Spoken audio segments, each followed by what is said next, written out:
It was such a mistake to move in with my mother-in-law. I let out a heavy sigh listening to her complaints. My name is Matilda, 31 years old. My 28-year-old husband Mike and I got married 3 years ago. When we just started living together, we had a few quarrels, but we were living happily. A year after our marriage, Mike's dad passed away. Mike was worried about his grieving mother, Amanda, so we moved in with her. I never imagined she was so nasty and snide. I didn't mind if it was a little complaint, but what she did was more like degrading me. It was all a baseless personal attack. Don't just stay in the room and play on your computer. Do some housework, you bum. I heard her sarcastic tone of voice coming from the hallway. She came to complain right after she finished her breakfast. I made breakfast, didn't I? I wanted to retort, but restrained myself, only for the time being. I was planning to clean the house after you finished eating. Besides, I wasn't playing on the computer. I was actually working. You always make excuses. You think I'm stupid and don't know anything about computers? I'm not making up excuses. Our generation works on computers all day long. I was a certified accountant and worked from home.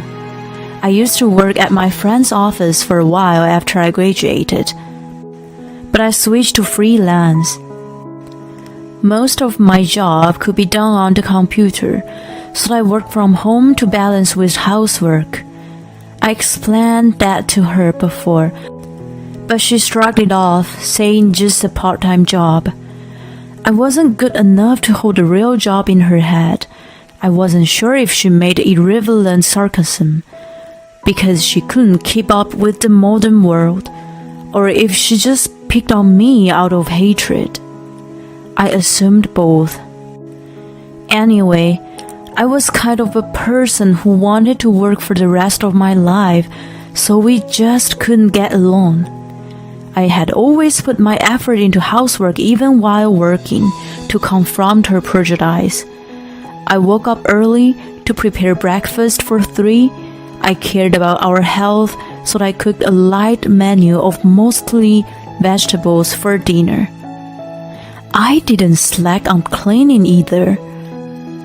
All these efforts had the opposite effect on Amanda in the end. She stopped doing any of the housework and just criticized everything I did. She led a carefree life of watching TV all day long or going out for bingo and coffee with her friends sometimes. A woman like her was calling me, who was highly regarded in my field, a bum. I wanted to throw it back to her. One day, when I was spending my days in annoyance, I opened my credit card bill and my eyes popped out of my head. What is all this? $1,500 for a suit? $2,000 for a bag? I didn't remember buying such expensive things. When I checked the detail, they were paid with Mike's card. I asked him immediately, "Hey, did you buy the suit and a bag?" Oops, you saw. Yes, I did. I need it for work. Even so, you're just a regular salesman, right? It doesn't have to be this expensive. His suits used to cost about $300, and his bag too was more or less the same. Well, the expensive ones are much better quality.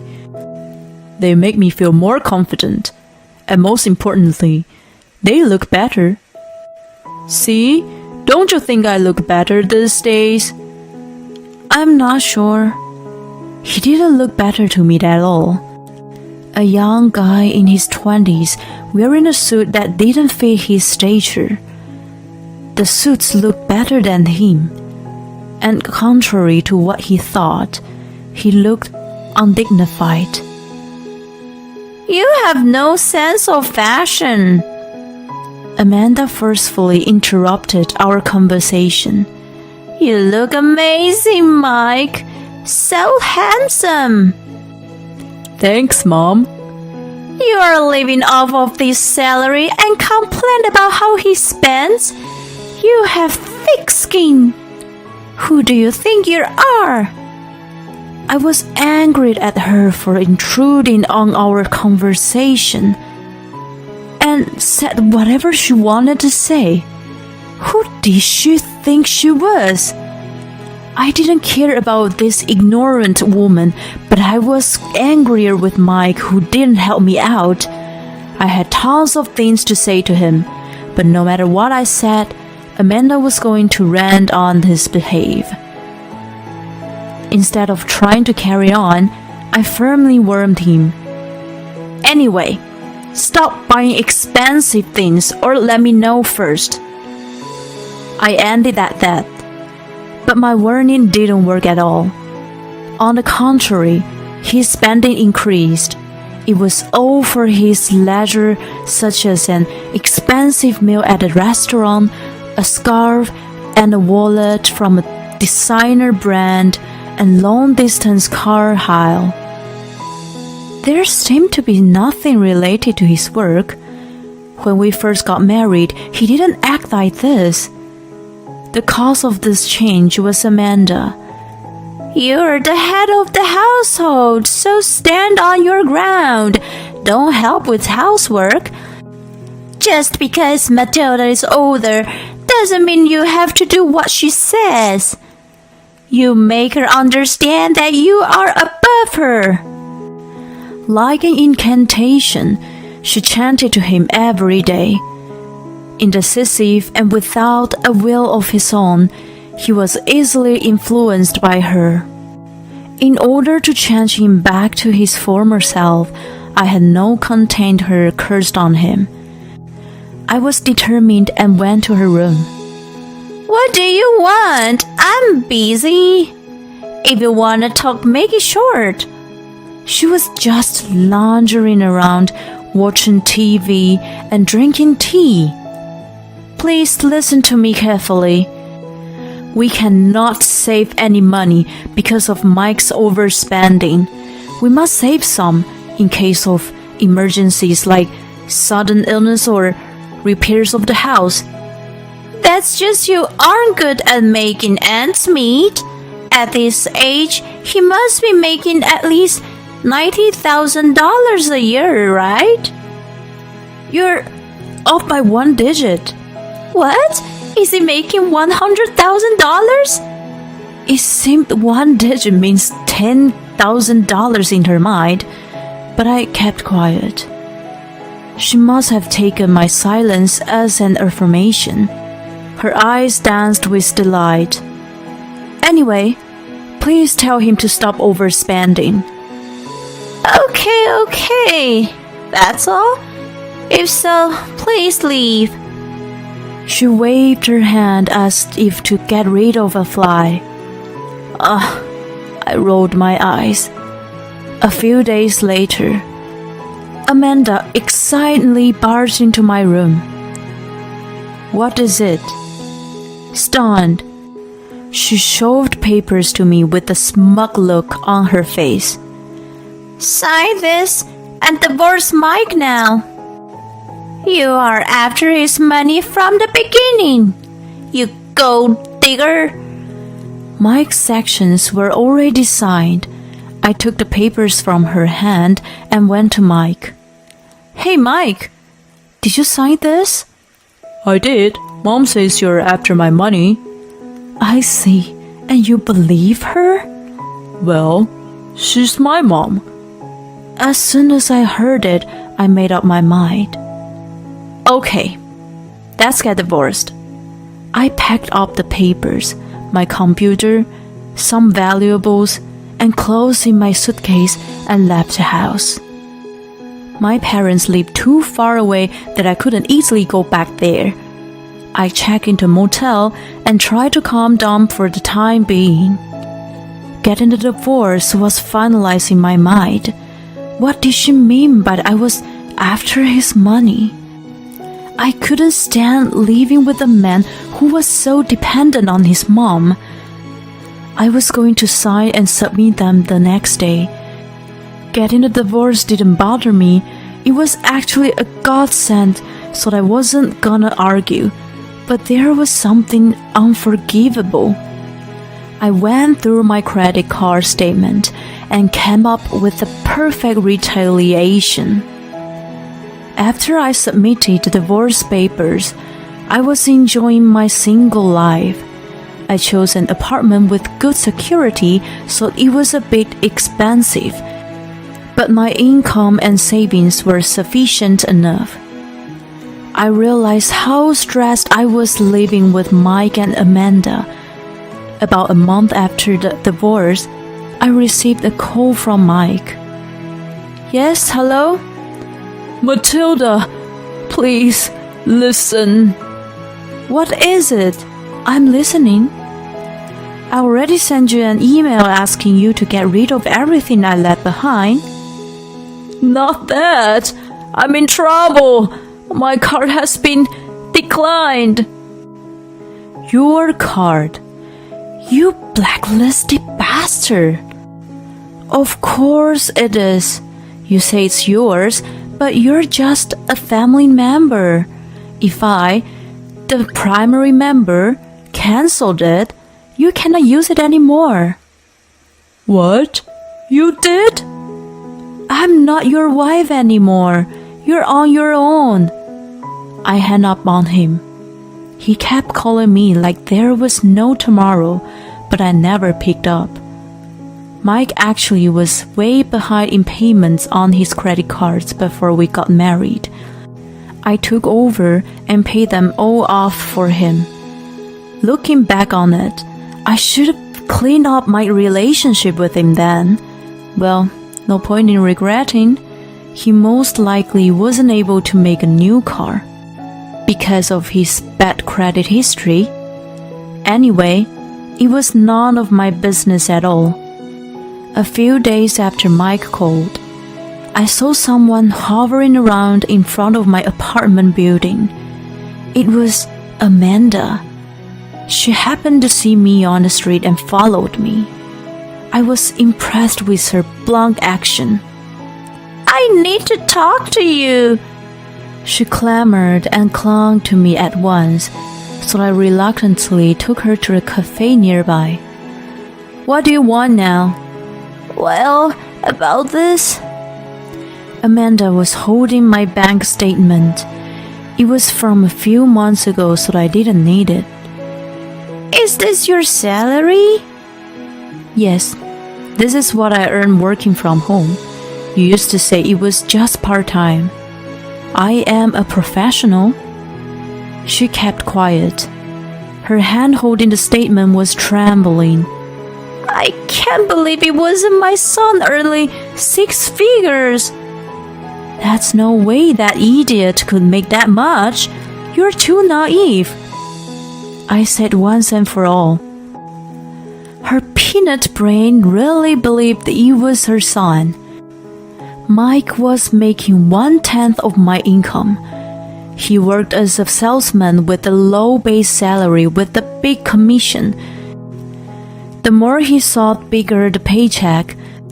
But that carefree guy was happy as long as he got his base. He was totally relying on my salary. Oh no, he must not have even had the tactic of relying on me. Amanda finally grasped the reality. Sweetie, it's not too late to get back with. Too late, I firmly replied. How amusing. Even thought her suggestion was interrupted. She, undaunted, spoke with a sweet tone of voice. You were once in love and got married. It should be the shame to just part like this. Not at all. It's more shameful to have you guys spend my hard-earned money. Oh my God, you're terrible. Don't depend on me and go work yourself. Then you won't be a bum either. Is that your only concern? You're so awful to disregard an old woman. I took no notice of her ranting and jauntily left the cafe. I felt relief from the stress of living with her. After seeing Amanda's distorted look of dismay, I planned to deliver the final blow to Mike. One Friday night, I ambushed him in front of a building downtown. It was a kind of red light district where his strip club was located. Mike showed up after 9 p.m. with a girl dressed like a skimpy dress. What are you doing here? You are an idiot. You've been using my credit card at this place? I had seen the name of the club on several statements, and it was always on Friday. Once I'd had a name, it was easy to find the location. Honey, who is this? The girl in his arm looked in her early 20s. The hem of her skirt was up to her crotch, and her top revealed her cleavage. Hi, I'm his ex-wife. In other words, just a stranger. Shut up! I came to tell you something. Please pay back the debt. I took over before we got married, and the money you spent during the marriage. My lawyer will send you a detailed invoice in a few days. Please take care of it. Also, it seems you got a lot of gifts from him, but I paid for all that. Wait, Matilda! Ignoring him, I walked away, clacking my heels on the street. How about it? I felt so cool. I heard Mike and his girlfriend arguing. I assumed the girlfriend was the one he had been cheating on me with. I had seen a list of transactions from a cosmetics store, a brand name popular with young women, and even the motel.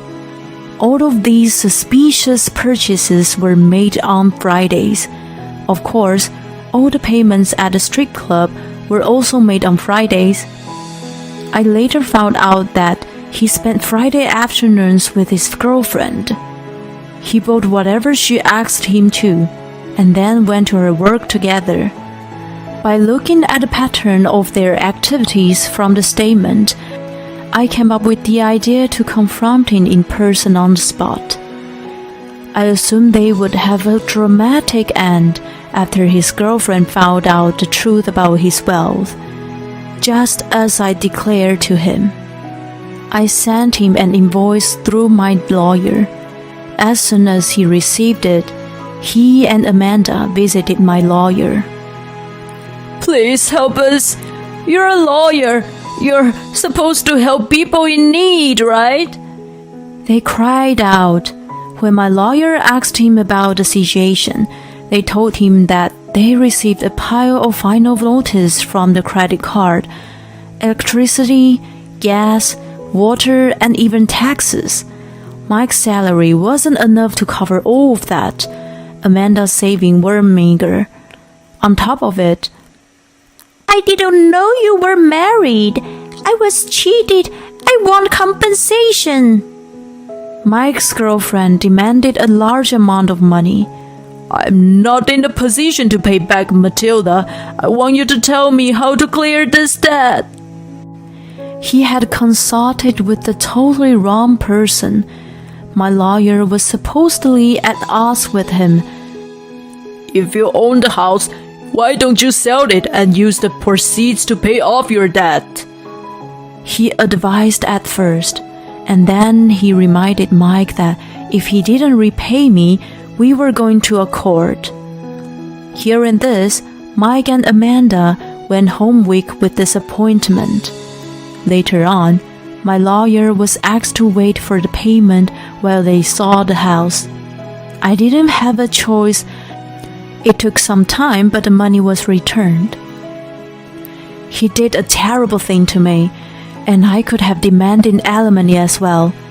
I was nice enough to ask only for the credit card, so he should have been thankful. I also had them on a restraining order, so I never have to see them. I felt amazing. I laughed out loud in the comfort of my apartment. Well, Mike and Amanda ended up renting a tiny shabby house after they sold the house and paid off the debts. I had passed it by before. The ivy covered the whole house and the paint was peeling off the wall. It looked like it was built 50 years ago. It was the only place Mike's salary and Amanda's pension could afford. I thought he had learned this lesson from this and started working hard, but he went the opposite. He was finally fired from his work. He never looked for another job and started drinking all day at home. He fell down the stairs one day and was rushed to the hospital by ambulance, while Amanda was busy taking care of him and trying to come up with the money to pay the bill. She strained her back and became immobile. Perhaps because she stopped moving around, she started showing the symptoms of dementia and couldn't be left alone. She was on the waiting list for moving into an inexpensive care facility. I got a call from a relative of Mike, who gave me the devastating update one day. She also asked for those two if I had any interest in getting back with Mike. My answer was no, of course. She seemed to expect it, and I never heard from her again. I moved again 2 years after the incident. This time, I'm not alone. I live with my new life partner. After my divorce, I changed the way I worked. I moved back in with my parents and worked in an office nearby. Not only Amanda, but my parents are getting old too. I want to be close to them in case they need me. I met my new husband at work. He's a year younger than me and very reliable. Totally the opposite of Mike. He loves and cares for me more than anything. I didn't feel secure enough to have a child with the income and the personality of Mike, but my current husband and I should be able to raise a child together. With a positive pregnancy test in my hand, I could imagine my husband's happy face, which makes me grin. I will have a happy family and joyful life. I renewed my determination.